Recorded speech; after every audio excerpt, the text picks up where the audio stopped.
กับสบายดีและสวัสดีพ่อแม่พี่น้อง FC ของบาซิลาดโมสุขูสุคนเนาะสิเป็น FC อยู่ฝั่งลาวฝั่งไทยหรือว่าอยู่ต่างประเทศทุกคนเนาะมื้อนี้ก็ยินดีต้อนรับทุกคนคือเก่าเข้าสู่ช่อง YouTube ของบาซิลาดเนาะมาพบมาพ่อกับบาซิลาดในมื้อนี้ก็อยู่ที่คือพี่น้องเห็นทางหลังกันเนาะคืออยู่ป่าทุกคนเนาะออกมาตรงไหนตรงหน้าเนาะเพราะว่ายามนี้ก็เป็นยามให้ยามนาทุกคนเนาะกับมาหาสาวโสดทุกคนเนาะเป็นสาวโสดหน้าใหม่ทุกคนเลยซึ่งสาวโสดผู้นี้เนาะถึงบาซิลานีก็ได้เห็นไปแล้วเนาะก็ถือว่าเป็นผู้จบผู้งามทุกคนเนาะเป็นคนผิวขาวทุกคนเนาะแต่ว่าเรื่องสื่อสีแห่งน้ำเพิ่นเนาะทางบริษัทเองก็ยังบ่ได้ฮู้เนาะเพราะว่ามาเจอเพิ่นครั้งแรกเพราะว่ามีทางไอ้หักเพิ่นในบ้านแหละเพิ่นแนะนำมาให้ว่าเพิ่นผู้นี้เนาะคือว่าสาวโสดผู้นี้เพิ่นอยากสร้างครอบครัวหรือว่าอยากมีคู่ชีวิตเนาะเพิ่นก็เลยแนะนำให้บริษัทนี้มาเปิดคลิปเปิดใจให้ FC หลายๆคนเนาะได้เข้ามาหาฟังและรับชมแล้วก็ถ้าเกิดว่ามักหักก็เอาไปคุยลองเบิ่งทุกคนเนาะว่าจะถูกใจกันหรือบ่เนาะป่ะก็สิบ่เว้าหลายใหญ่ห่างเนาะเผื่อว่าหลายๆคนอยากรู้จักเพิ่นเนาะเดี๋ยวบริษัทนี้จะพาเข้าไปหาเพิ่นเลยทุกคนเนาะไปโดยสบายดีทุกคนเนาะนี่แหละซึ่งสาวโสดผู้ที่บาซิลัดได้กล่าวออกมาเนาะก็ผู้จบผู้งามทุกคนก็เพิ่นก็เป็นคนที่ผิวขาวแน่เนาะก็เอาอื่นก็ขออนุญาตถามมีชื่อว่าจังได๋เอ้ยชื่ออ่อนชื่ออ่อนบ่โดยพี่อ่อนอายุจักปีเลย39 ปีโดยบอกจนว่าแทบบ่อยากเชื่อได้ทุกคนเนาะว่าละ39 ปี39 ปีเลยนี่โดย39 ปีคือยังผู้จบผู้งามอยู่ซะนะ39 ปีนี่เคยมีครอบครัวมาก่อนบ่เคยมีโอ้แต่ว่าปัจจุบันนี้เลิกลากันแล้วบ่เลิกแล้วเลิกลากันโดนแล้วแต่ปี2015ตัวนี้2025แล้วเนาะโดยก็คือว่า10 ปีพอแล้วเนาะโอ้ตั้งแต่เลิกลากันไปนั่นก็บ่ได้อบรมคุยกันไปทางใดบ่บ่มีผู้คุยบ่ไม่ไทยล่ะ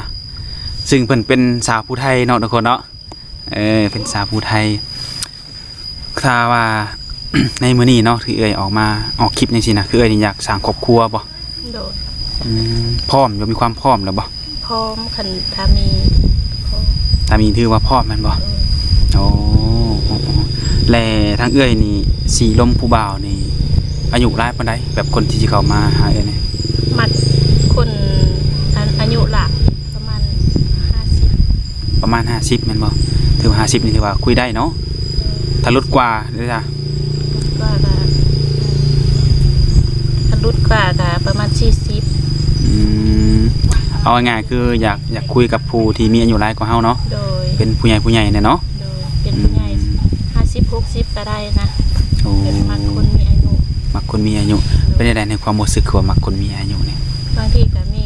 ผู้แนะนำแบบว่าสูงนะบางทีก็เป็นผู้ใหญ่เพื่อนเป็นผู้ใหญ่แบบว่าถ้าเพิ่นเข้ามาหาเฮาแล้วเพิ่นจะมีจังได๋คำปรึกษาหรือว่าที่แนะนำให้เฮาเนาะโดยแล้วต้องจำกัดไว้อยู่บ่เพิ่นสิเป็นคนลาวคนไทยหรือว่าอยู่ต่างประเทศจังซี่นะคนใดก็ได้คนทางใดก็ได้เนาะก็แล้วแต่วาสนาโดยเนื้อคู่เฮาสิอยู่ทางใดเนาะโดยแล้วทางเอื้อยเนาะแบบการที่จะหาคู่นี่ต้องเลือกอยู่บ่ว่าผู้ชายที่สิเข้ามานี่ต้องเป็นคนแนวใดนะต้องเป็นคนจริงใจแบบเห็นยังจริงใจแบบบ่ตัวลูกบ่ตัวเมียเนาะแล้วเพิ่นซะเนาะคนจริงใจมักคนจริงใจโดยฮับได้เลยถือว่าโอเคแม่นบ่คือหมายว่าเพิ่นเข้ามาแล้วเพิ่นต้องฮับในตัวเอ้ยได้เนาะทั้งเอ้ยมีลูกจักคนก่อนทั้งเอ้ยนะลูก2ใหญ่หมดแล้วบ่ลูกจักปีแล้วเนี่ยก็ผู้นึงก็ได้ครอบครัวแล้วผู้นึงน่ะผู้หญิงยังผู้ชายแม่นบ่ปีเห็นอยู่โอ้เพิ่น16 ปีถือว่าลูกนี่อยู่นำเพิ่นหมด2คนแม่นบ่ผู้นึงก็อยู่กับโผอยู่กับโผเด้เอาโผกับมือเพิ่นโผเนาะผู้ไทยโดยโอ้น้อยก็อยู่นำแม่โดยก็คือทางเอ่ยนี่แบบกับคนเก่าเลิกลากันแม่นบ่เลิกลากันเนาะแต่ปี2015โดยโอ้ทุกคนเนาะคือมาในมื้อนี้เพิ่นก็ต้องการสร้างครอบครัวเนาะด้วยความที่ว่าเป็นโสดมานี่ก็เป็น10 ปีแล้วพุ่นแหละตั้งแต่2015เนาะ มีสเปคเบื่อบ่แบบรูปร่างหน้าตาผู้ชายนี่นะถ้าเกิดมักเนี่ยนะมักคนแบบใดเนี่ยมี บ่ บ่ บ่ติดเขาแต่แบบจริงใจนะเฮามาแบบฮับได้หั่นนะบ่เอาว่าสเปคนั้นสเปคนี้บ่เลือกเนาะ บ่ ว่าคนสิเป็นผิวดำผิวขาวหยังก็ได้หมดแม่นบ่ บ่เลิก คนจริงใจแล้วก็ เอาความจริงใจ ใจดีเนาะ แม่น ก็คือว่าทุกคนเนาะหลายๆคนก็อยากเจอผู้ชายที่มีนิสัยดีเนาะมีหน้าที่รับผิดชอบต่อครอบครัวเนาะโดยแต่แบบว่าถ้าว่าได้คุยเนาะได้คุยกับไผสักคนหรือว่าคุยกับหนุ่มทางไกลสินะถ้าเกิดว่าตกลงปรงใจหมั่งหักกันแล้วแบบเพิ่นอยากได้ไปอยู่นำนี่นะเอื้อยไปได้บ่ก็เบิ่งก่อน เบิ่งไปตามอาการบ่ยังโฮงลูกนะโอ้ไปได้อยู่ก็ต้องคุยไปก่อนแต่คือก็มาแบบเอาเรื่องอนาคตนี่ไปได้อยู่เนาะแต่คือก็มาเป็นลูกเพิ่นนี่เพิ่นยังบ่ทันมีครอบครัวแม่นบ่โดยโอ้เพิ่นยังเรียนอยู่เนาะแต่แบบว่าแบบเที่ยวไปเที่ยวมาสิแต่แบบลูกวักเรียนแล้วก็อาจจะไปเที่ยวบ้านเพิ่นจังซี่นะไปได้แม่นบ่ได้โดยมักผู้ชายแบบบ่มีในสเปคเนาะแต่ว่าถ้าเกิดแบบว่าเพิ่นอาจจะกินเหล้าบ่หรือว่าสูบยานำนี่ได้ซั่นนะบ่เอาอันนี้บ่มักเลยแม่นบ่โดยกินเหล้าก็บ่ได้แม่นบ่โดยสูบยาก็บ่ได้แบบบ่กินเหล้าบ่สูบยาแต่ว่าอาจจะมีลายนี่เด้ได้บ่ลายนี่ลายสักนี่แม่นแบบสักลายน้ำแขนน้ำตัวนี่ได้บ่คุยได้บ่ได้อยู่เพราะว่าเฮาก็บ่ฮู้เนาะว่าเพิ่นจะมีลายหรือบ่มีก็ถามเบิ่งหั่นนะโดยบ่แน่ได้อาจจะมีลายแต่ว่าใจนี่อาจจะใสสะอาดก็ได้เนาะคนเฮาก็ต้องเบิ่งจากภายในเนาะบ่เบิ่งภายนอกนั่นแหละโดยแล้วทางเอื้อยมาอยู่นี่นะคือจังได๋มาดำนาซอยเอ้ยน้องบ่หรือว่าได้ๆนี่แม่ฮักดำนาซอยแม่ฮักดำนาซอยแม่ฮักโอ้ทางเอื้อยเป็นคนผู้ไทยทางใดไทยอยู่วิลาโอ้มาไกลด้วยนี่มาไกลอยู่วิลาแล้วก็เลิกกับอันครอบครัวแล้วก็มันไม่ได้บ่อยู่แล้วก็มาอยู่นำเอ้ยเซโนมาอยู่เอื้อยอยู่เซโนนี่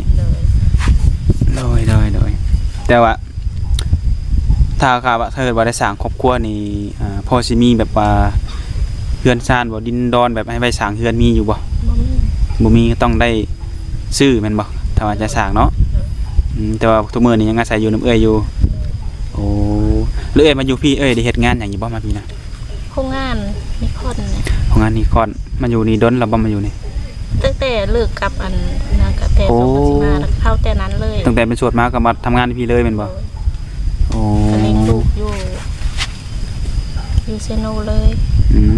ลูกผู้ชายก็อยู่พี่เนาะโดยเพราะเอื้อยจังเป็นคนผิวขาวเนาะปกติก็ขาวอยู่บ่เริ่มมาขาววางช่วงเขางานนี่นะค่ะปกติก็ขาวอยู่หน่อยนึงมันก็มาตื่มใส่กันเลยแม่นบ่แบบให้งานนี่มันงานกล้องเนาะหรืองานนิคอนนี่นะก็สิพอมีเวลาแบบลมผู้บ่าวอยู่บ่ซั่นน่ะเวลามีอยู่บ่มีได้แบบตอนเช้าก็ไปเวทตอนแรงก็มานะไม่ได้ล่มไม่ได้อันนั้นถ้าแบบนี้นะแบบมีคนหมักสนใจเนาะสิเอาเฟซเอาไลน์ไปคุยกันสินะพอมีเวลาอยู่บ่มีบ่เวลาว่างคันได้โอก็พุ่นละเลิกเวท 9:00 น 10:00 นนะอ๋อก็มองกลางคืนโดยถ้าบ่มีโอได้ซะมีโอก็ 4:00 นได้อยู่4:00 นแลงโอ้ดู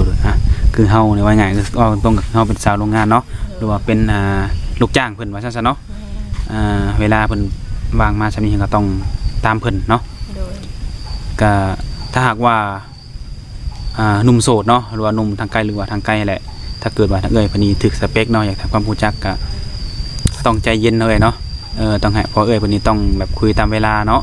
มีเวลาว่างก็จังคุยบ่มีเวลาว่างก็จังให้เข้าใจกันนั่นแหละโดยก็คือถ้าเอ้ยหาเงินมานี่ก็ถือว่าโดนพอสมควรจุดประสงค์ในการหาเงินนี่นอกจากส่งลูกเรียนนี่มีหยังอีกบ่ที่เอ้ยแบบต้องหาเงินแบบไปสร้างอันนี้นะ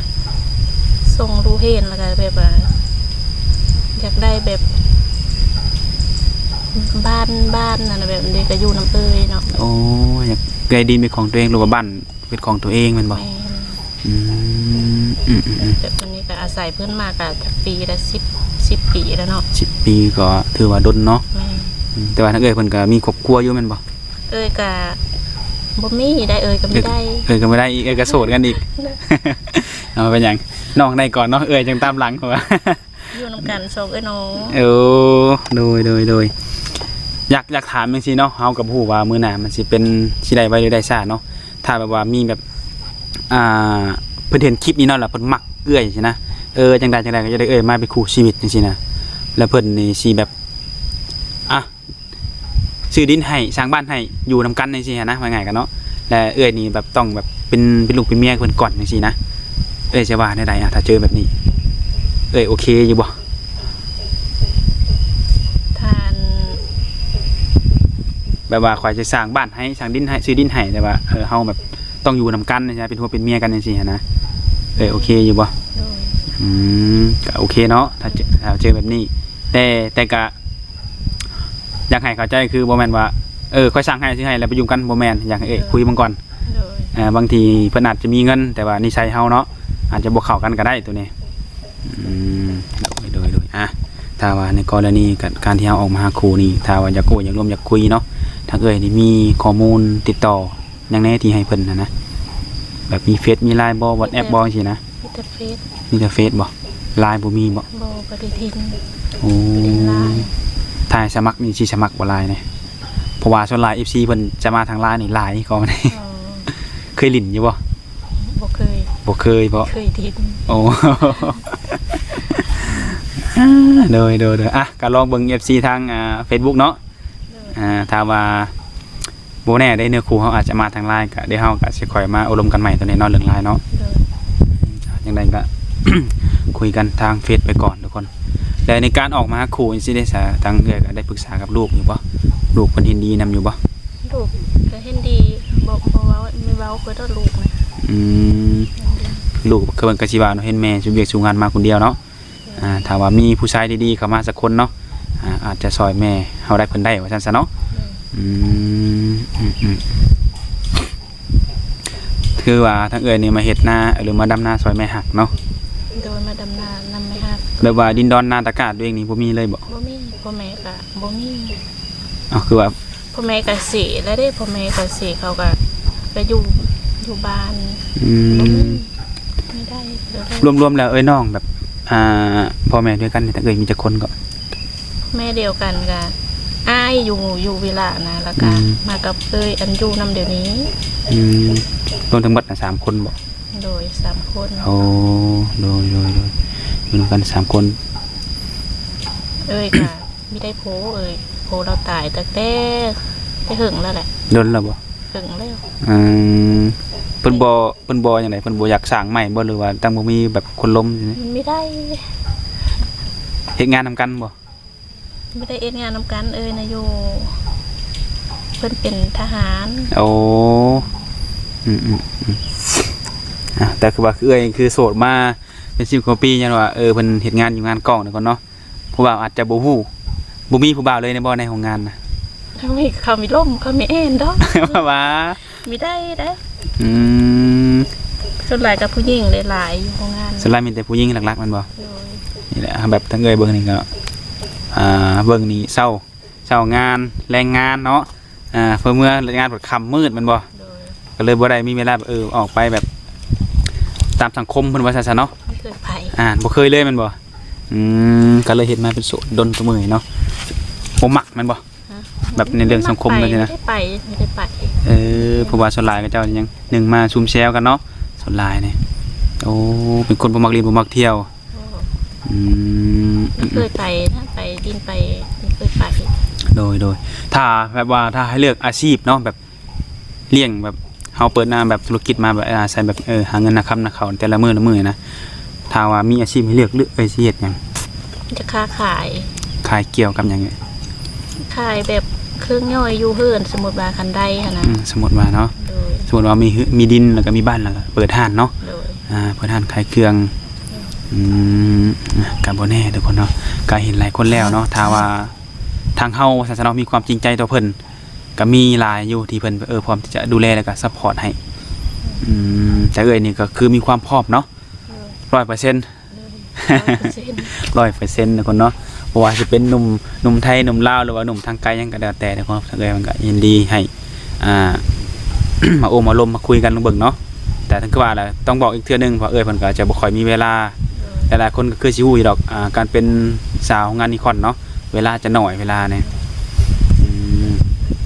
ถ้าว่าเมื่อใดบ่มีโอก็สิพอได้คุยอยู่เนาะช่วงแรงเนาะ โดย4 โมง ประมาณ4 โมงทุกคนโดยอย่างไรก็สู้ๆเป็นกำลังใจให้ก็ให้ถ้าว่าผู้ชายที่เข้ามาก็ขอให้มีแต่ความจริงใจเนาะหักแพงกันนั่นแหละเพื่อกันว่าสวยเรือซึ่งกันและกันเนาะอย่างไรก็ขอให้สมหวังสมหวังทางบริษัทเองก็บ่มีหยังหลายหลายคนเนาะก็สิได้ขอจบคลิปเวียดนี้ก่อนถ้าหากว่า FC คนใดเนาะเข้ามาเบิ่งคลิปนี้แล้วมีคำถามใดของคาใจคือบ่ถามคำนี้ให้แน่ก็สามารถทักทายเข้ามาถามเพิ่นเป็นการส่วนตัวได้เนาะทางเพิ่นก็มีทางเฟซมาแจ้งให้แหละทุกคนเนาะก็ฝากติดตามแล้วก็ฝากกดไลค์กดแชร์ไปให้แน่ทุกคนเนาะโดยมื้อนี้ก็แชร์ขอตัวกลับก่อนเอื้อวันนี้เนาะโดยสบายดี ไปดี